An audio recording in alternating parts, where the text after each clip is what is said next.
Newton discovered gravitation and regarded that as the highest law in the universe that keeps the whole universe together. Does that sound Masonic? I think so.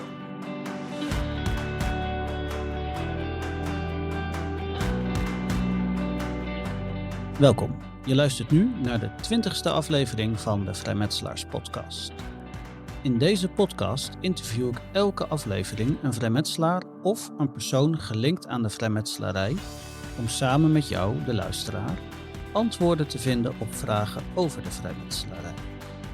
Op deze manier hoop ik een helder beeld te scheppen wat de vrijmetselarij nu werkelijk is en wat het niet is.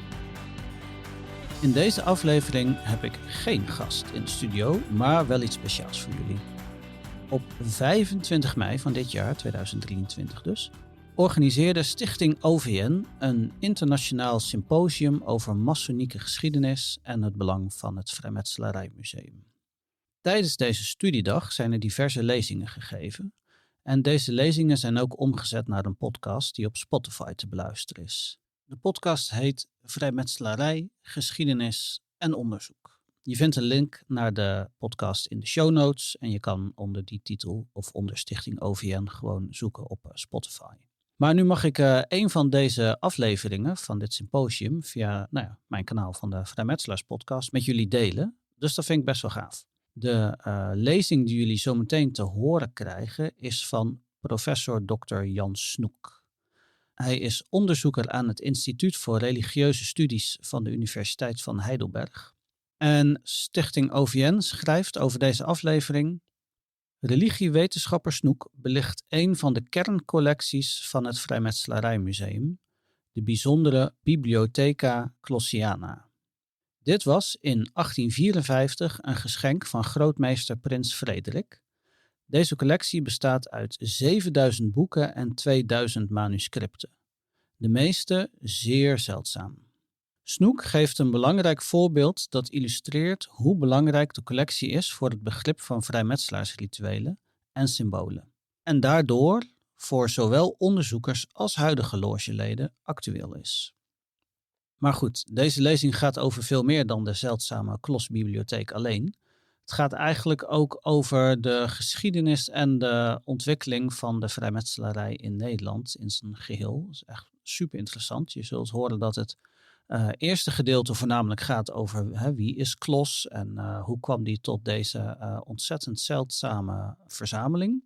En het tweede gedeelte gaat vooral over de ontwikkeling en de geschiedenis van de vrijmetselarij in Nederland. En daarbij komen best wel verrassende punten naar voren, die voor mij sowieso heel nieuw waren. Maar goed, ik weet ook niet veel, dus dan is het misschien al veel nieuw. Maar er waren best wel wat leuke nieuwe dingen waar ik echt nog nooit van gehoord had. En als kers op de taart is er op het eind van de lezing nog je zou het misschien wel een soort onthulling kunnen noemen over het symbool van de vlammende ster, die we binnen de vrijmetselarij kennen. Dat wordt in een totaal nieuw daglicht gezet. Dus dat is eigenlijk wel leuk om ook naar te luisteren. De lezing is in het Engels. Hou er rekening mee. En ik zou zeggen, heel veel luisterplezier.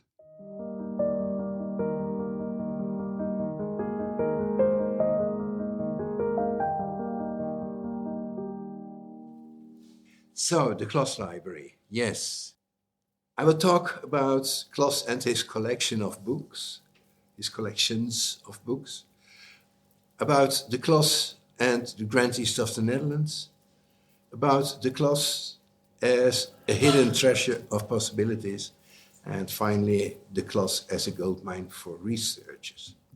Some libraries have what is called a core collection or a core library, and our library here is such a library because the Kloss collection functions as his core collection, his core library. It contains 7,000 publications and 2,000 manuscripts and was collected by Kloss in only 20 years between 1835 and 1854. You see here how they look like. He bound all his manuscripts and books in those light blue covers very lovingly, very recognizably, after the Second World War, it was very easy to recognize what was Kloss and what not.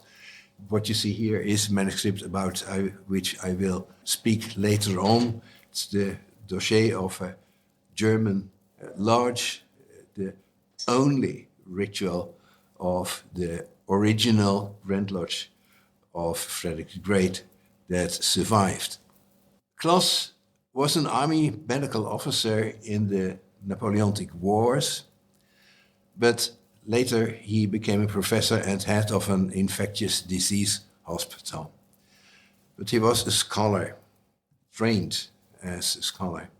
He was also a collector of books, not only of Masonic books.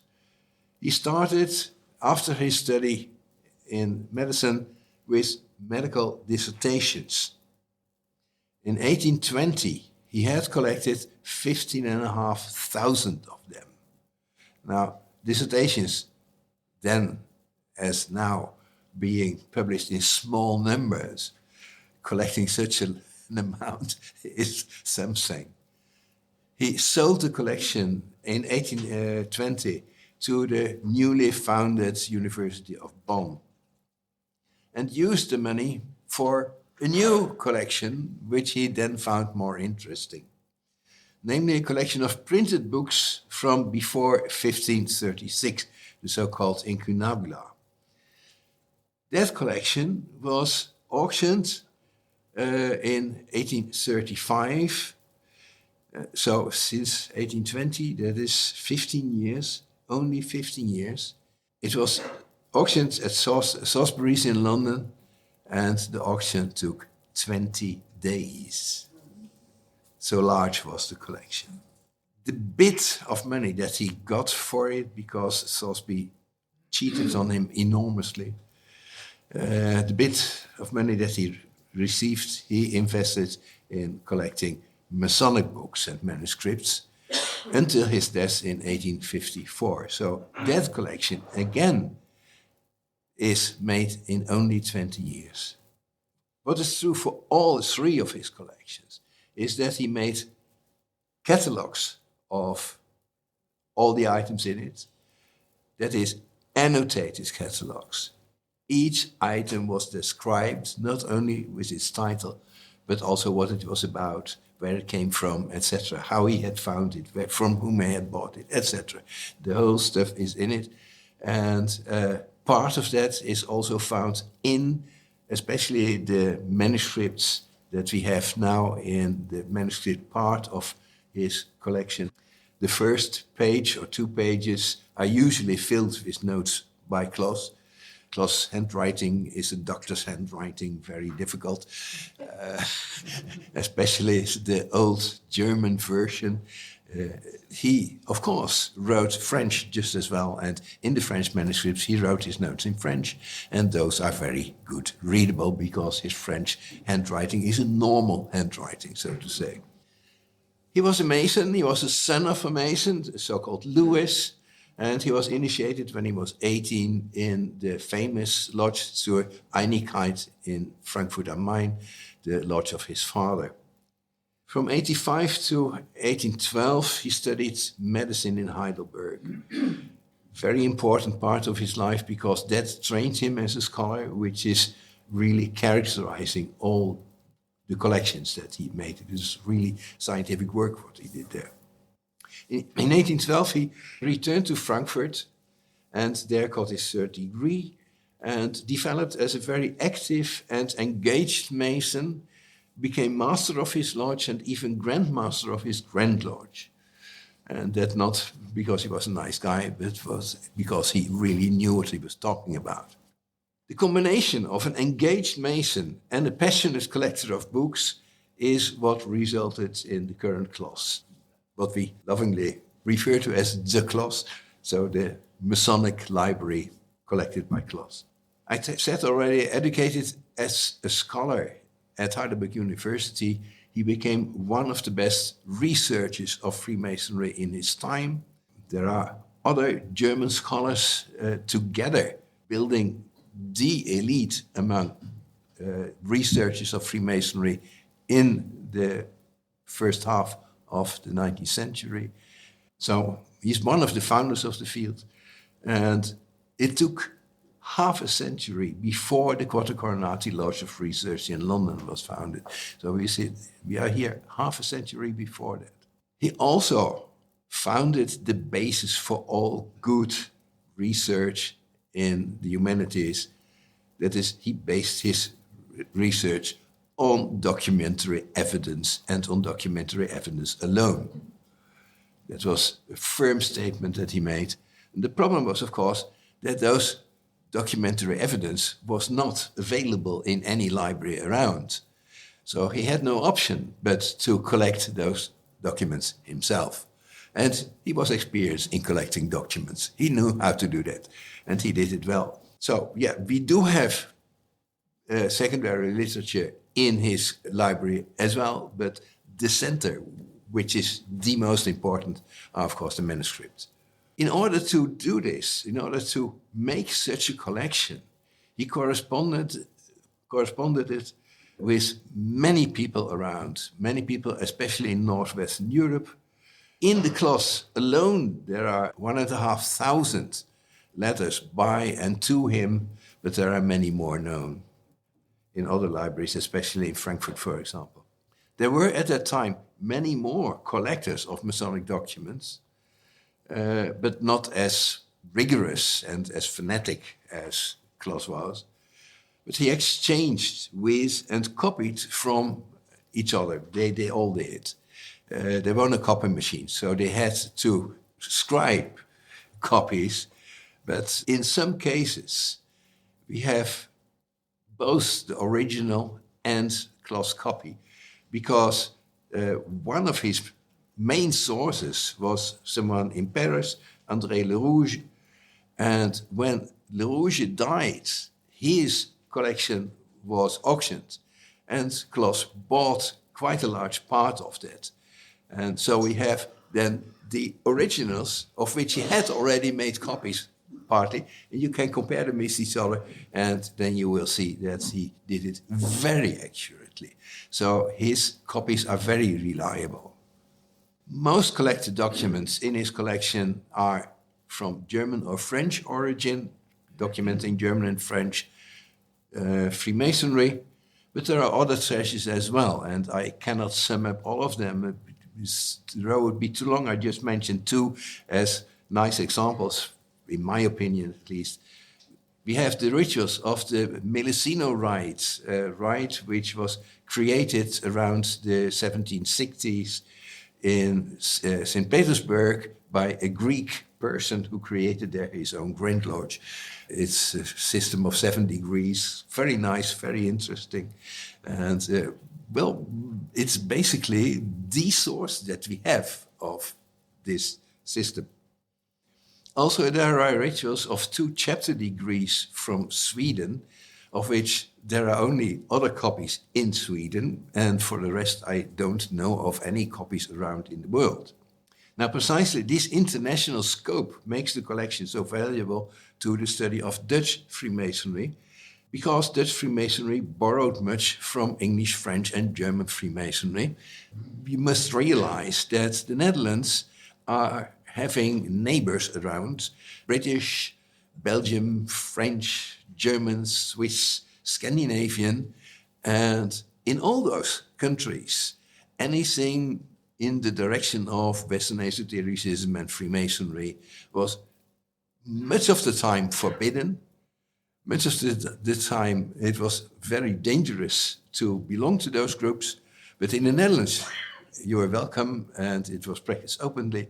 And above all, in the Netherlands, you could print freely whatever you wanted. So the Netherlands always played a central role in this whole field in the northwest of Europe. So we were in contact with this whole scope around us. The collection contains not only documents about Freemasonry, but also about what Kloss regarded related subjects, such as religion, mysticism, Western esotericism, symbolism, architecture, knighthood, etc., etc. All those things, Rosicrucianism, of course, all this stuff you find in the Kloss library, preferably original manuscripts, some really old. Kloss wrote books on the basis of the material that he collected. In the first place, of course, bibliographies. His Bibliographie der Vrijmetselarij und der mit ihr in Verbindung gesetzte geheime Gesellschaften, 1844, was one of his first big works, very important. There have come more complete, more extended ones after him, but this is one of the first which is really reliable. Of course, we all know that Freemasonry came from British Isles, so he started also with a book about that in 1847, but his Magnus Opum was no doubt de Geschichte der Vrijmetselarij in Frankrijk als echten Urkunden dargestellt, the history of French Freemasonry, 2 volumes, and he wrote a number of others. These are really standard works until today. Having experienced what happened with his Incunabula collection, which had been auctioned book by book, whereby the collection got lost. It was lost to many different people, so the collection was broken. He decided during his life that after his death, his collection of Masonic books should be kept together, because he regarded it as something that really belonged together, that formed a unity. So after his death in 1854, nobody could be found who was willing and capable to pay the price, because it was, of course, a very valuable thing that he had collected. His heirs demanded no less than 3,000 Carolus guilders or 60,000 gold marks. Now, I don't know exactly how much that would be today, enormous amount. If you have some idea about one gold coin, the value of one gold coin today, you see that 60,000 of those. It is really a big sum. At that time, Prince Frederick was Grand Master since 1816. Prince Frederick was the son, or youngest son, of King William I. He had German ancestors. He had been raised and educated in Prussia. He had been initiated in Freemasonry in Berlin. So he had strong connections with Germany and German Freemasons. And when he got interested in this collection, he asked Maxime Grevel, a leading Prussian politician and Freemasonry, to negotiate in his place. He negotiated with Theodor Kloss, the son of George Kloss. The price paid in the end is unknown. We know how much was asked, but how much was paid in the end, we don't know. But it was a royal price, which is clear enough. Okay. In the end, the library came to the Netherlands, and we have just heard more about that. In 1866, Frederick was 50 years Grand Master, and as he was used to, he did not so much receive presents at his birthday. He gave presents at his birthdays. Especially at his jubilee, he donated the Bibliotheca Klossiana to the Grand East of the Netherlands. It was moved to the Freemasons' Hall at the Fruwelen-Burgwal in The Hague, which was also donated by him to the Grand Lodge 10 years before. Both are extremely valuable royal gifts, not only in sense of money, but especially in cultural values. The Freemasons' Hall was the most significant example of a Freemason Hall in the Netherlands, but is, as Andrea told already, regrettably lost. But we still have his second royal gift, the Kloss Library. In 1881, it was further enriched with Frederick's personal legacy. And the Kloss Library ranks the Grand East of the Netherlands and its museum among royal collections in Europe. And that comes with a responsibility for the Brotherhood. To keep it in order, to encourage deeper understanding among members, foster experts, create curiosity, attract potential members, and dismantle prejudice. That's, of course, what we hope that it could do, but that demands work. Kloss started collecting his library 2 centuries ago. Modern Freemasonry barely was 1 century old at that time. Modern Freemasonry starting in the early 18th century, and he started collecting in the early 19th century. Now we must realize that Western culture and Freemasonry with it changed enormously in the period between the French Revolution and the fall of Napoleon, 1789 to 1815. In that period, the Western European culture changed dramatically, and Freemasonry also. And that meant that after 1815, the understanding of and interest in 18th century Freemasonry rapidly declined. It was regarded something outmoded, something particularly French, which nobody wanted anymore after Napoleon. We see that the number of members of Freemasonry in the Netherlands after 1815 declines rapidly because it was regarded French. And with it, of course, many documents got lost. It is through collectors like Le Rouge and Kloss that documents from this time have been saved just in time. They could still find them, and especially because nobody was interested in them anymore, they could indeed collect them. They could put their hands on them. Now, rituals are characteristic for Freemasonry, but the development of the rituals is a long history of dramatic changes. The rituals have not changed slowly. They have changed in very dramatic changes. I'll just mention 3 examples of such changes. The first came about right at the start of what we call modern Freemasonry. Freemasonry is much older than that. There was Freemasonry, but in the period between 1715 and 1735, Freemasonry was dramatically reformed.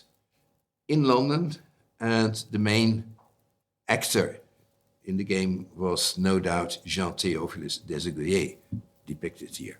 The acception in London became, in this period, independent of London's company of freestone masons, Freemasons or Masons. In the course of the centuries, the name changed, but it was the company of the people who worked in natural stone. They were sculptors in the first place. And especially the exception, the elite group within the company, those who became members had been wardens or masters of the company already, usually, and they were among the best of the sculptors available. Now, this group made itself independent from the company. There were good reasons to do that.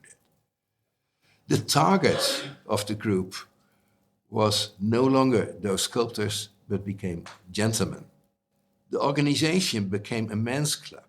A grandmaster was chosen, and thereby a Grand Lodge was formed. The constitutions were published, which for the first time excludes women. There had been Freemasons before the constitutions were published. The hierarchic myth, that at that time still a myth, not a legend, was written. The 2-degree system was changed into a 3-degree system. The resulting system was exported to the continent. And of course, if you change your ritual system, there's only one way to force it upon the lodges existing, that is to publish the rituals. They were published in 1730. We have very long, more than a century, thought that such things were exposures. We know that now that there were hardly any real exposures. I know 1 or 2, and all the rest are simply ritual books written by Freemasons for Freemasons. And no doubt the rituals of 1730 were such ritual books, intended as such. Shortly after 1730, the Scots master degree was added, and this whole system of changes in 20 years was so dramatic that some still today deny that it developed out of the acception, but was a creatio et nihilo, a new creation at all, which no doubt is not true. It did develop out of the acception. There can be no doubt about it. Our current first two degrees are still descendant from the ritual of the acception. A second example is the end of the 18th and early 19th century Freemasonry in both British and continental. In this period, Freemasonry lost its initiatory character. There was a shift from an initiation society to what was in England since the end of the 17th century already referred to as the philosophy of the Reformation of manners, which stimulates socially desired behavior, which is an entirely different thing than an initiation society. And then we get in the Netherlands around the fin de siècle the emergement of the radical theology or the radical criticism. It started with R. Pearson publishing a book, The Sermon on the Mount, in 1878, of course in Dutch, not in English.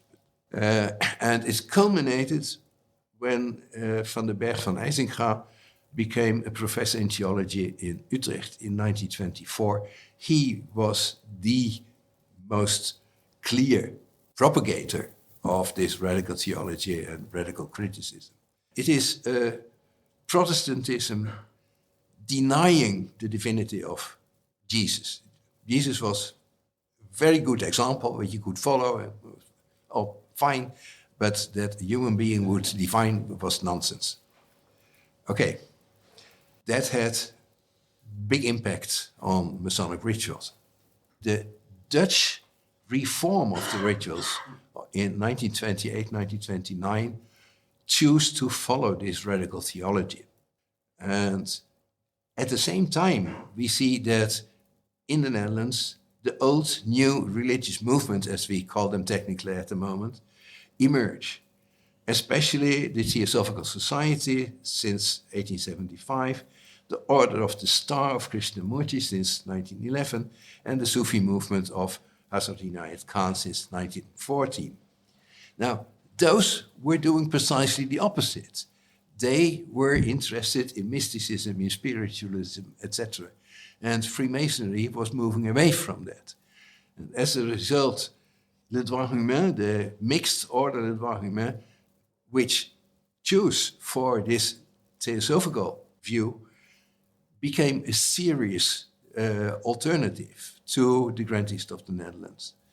To such an extent that there came a point where so many members of the grantees were also members of le droit humain, and so influenced so strongly the grantees that it was at the point of becoming mixed. The grantees was at the point of becoming mixed. And had not the Second World War interfered, it might have happened.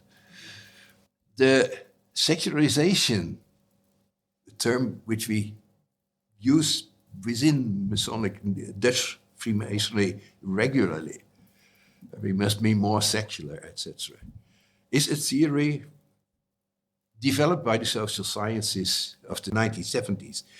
Within the branch of scholarship I belong to, the history of religions, we discovered that it was basically this secularization of the 1970s, a move of membership from the churches to other meaning-giving systems.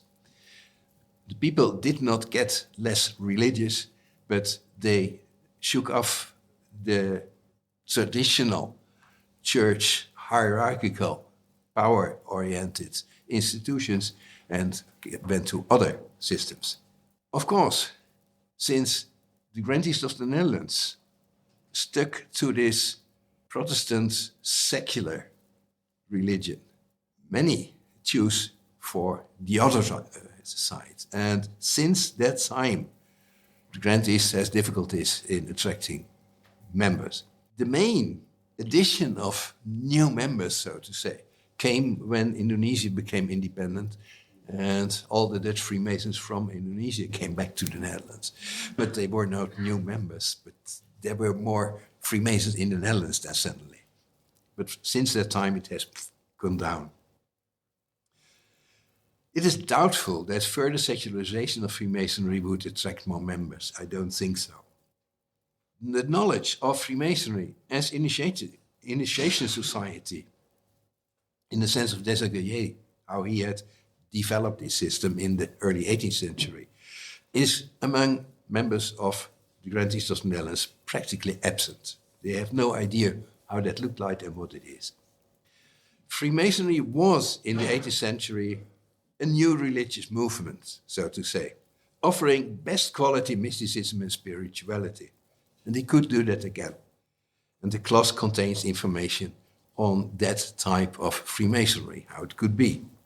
I'll give just one example of how valuable the Kloss library can be for a researcher like myself, working on the development of Masonic ritual. Researchers know quite well how valuable the Kloss is. The example that I choose is the cipher document Copiale 3. Document manuscripts of 107 pages in cipher. 250 years it was unreadable. Nobody could read it. But in 2011, its code was broken, cracked. It was not in Latin, it was not in French, as was assumed. It turned out to be in German. It was known that it was created by the Oculist order in Wolfenbüttel, which existed from 1742 to 1763. So although the document was undated, it had to be from that period. In it, it mentions the Masonic booklets, ritual book, L'Ordre des Francs-Maçons Trahis from 1745, published in Amsterdam. So it cannot be older than 1745. So it was from between 1745 and 1763, but nobody could tell something more precise. So I was asked in 2011 if I could date it more precisely. Well, yes, I said I can, but then I have to compare it with other documents, well dated, from that period, and see to what is it similar. I found only 12 such documents. I will not go into the reason why it are so few. Rituals, German rituals from well-dated rituals from before 1764. And indeed, the Copiale 3 document describes a tracing board for the first and second degree. And the manuscript from the lodge in Kniphausen, nobody will have heard of Kniphausen. It's small, and the lodge existed only very shortly. It was created in 1751, and only a few years later it was disbanded already, and its archive was stored somewhere, and therefore could not get lost. And it's still there, and it is in the Kloss. It is the volume that you saw on my first sheet. And that document has a matching picture to that description in the Copiale manuscript. And that picture is explicitly dated on its back 2 times as 1747. Now, it shows an unusual depiction of the blazing star. The 2 oldest descriptions of tracing boards are in the manuscript usually referred to as Simon and Philip, and Martin has provided me with pictures of the pictures in this manuscript. One of those 2 pictures is annotated as, this is the form of the old lodge, and there the G in the center is surrounded by a diamond that is a square on one of its points.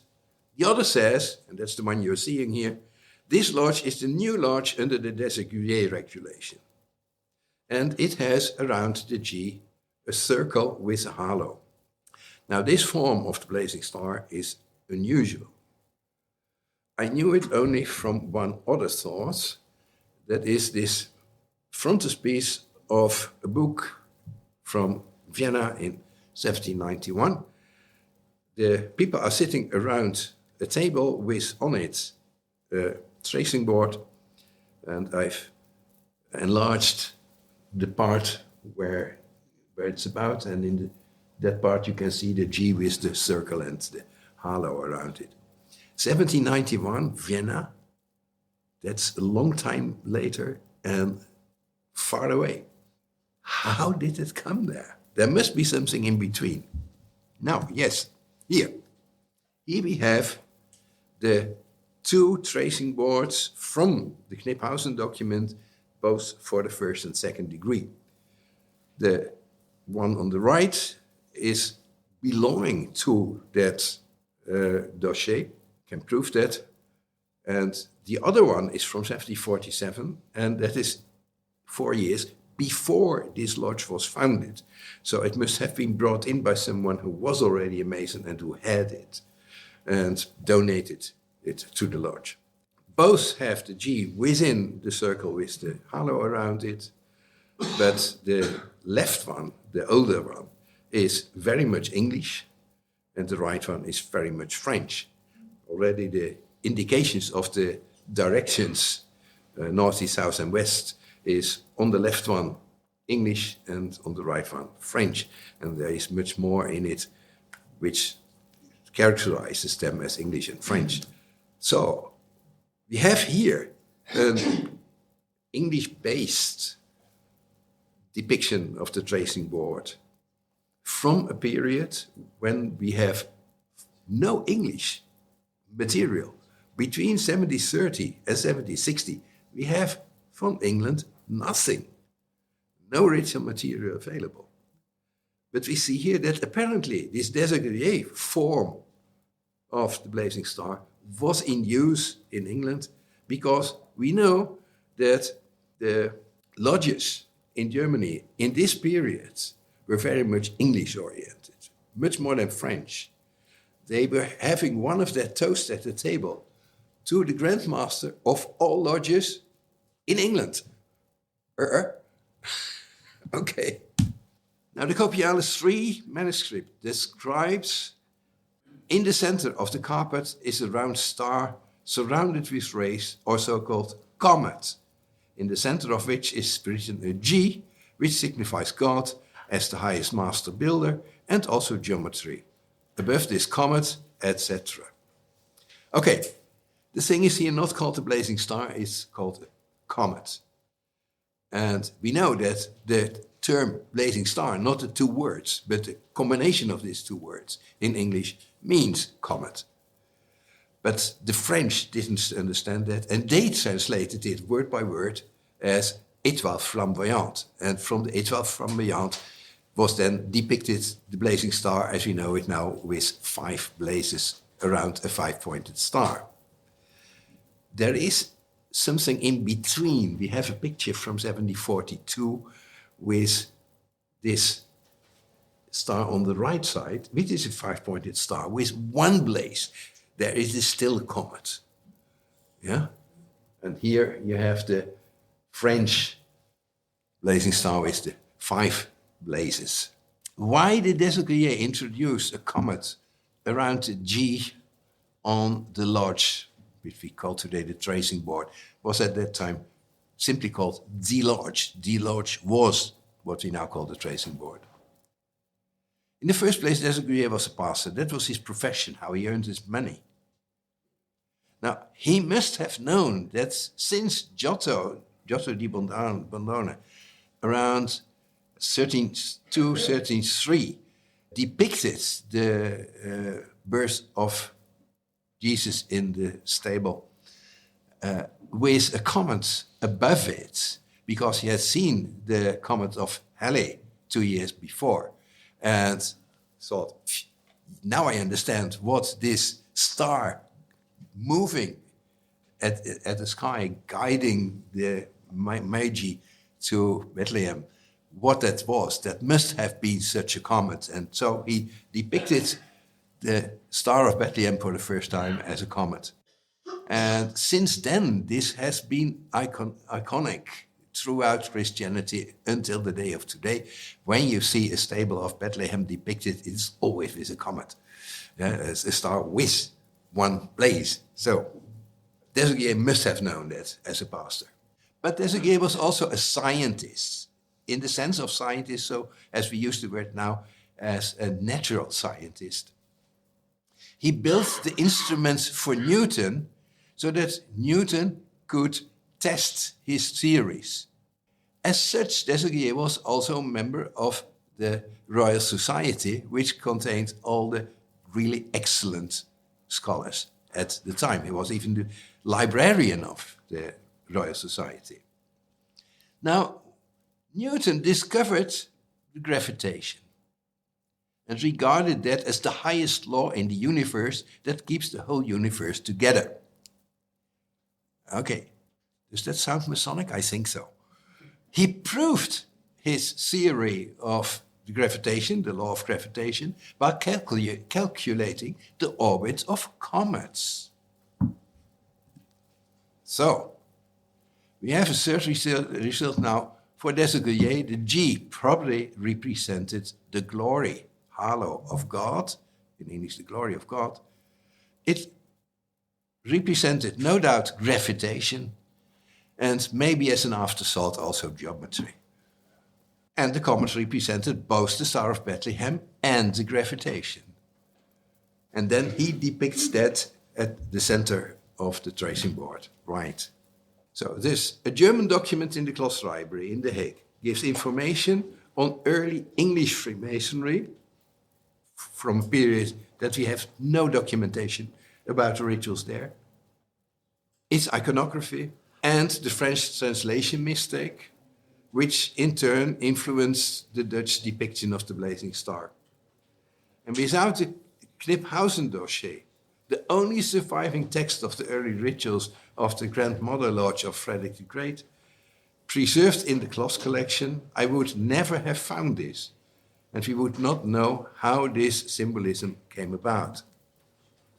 And this underlines not only the importance of the Kloss, but also the importance for the Dutch Brotherhood to study Freemasonry in its broadest European context in order to understand their own rituals and symbolism. And perhaps this example of an intricate puzzle will challenge a new generation of students to dive into the library and become its experts of the future. Thank you.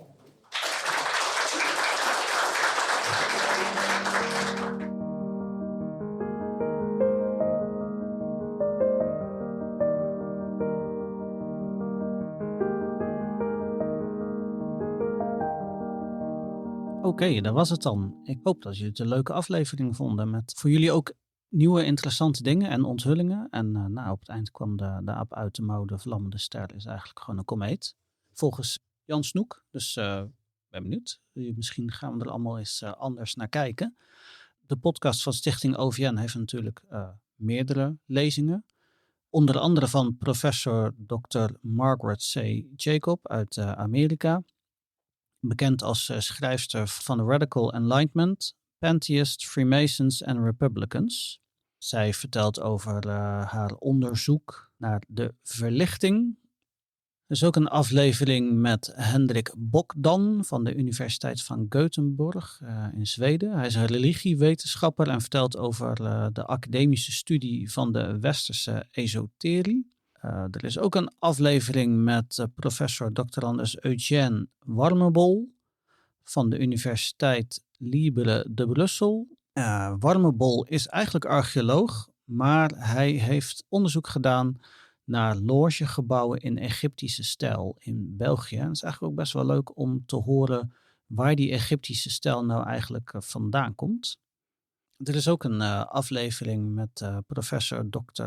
Ab de Jong, Universiteit van Leiden, Nederland. Hij is religiewetenschapper en heeft een aflevering over hoe de Vrijmetselarij zich verhoudt tot religie. Dus ik hoop dat jullie het een leuke en interessante aflevering vonden. Ik moest even denken aan aflevering 18...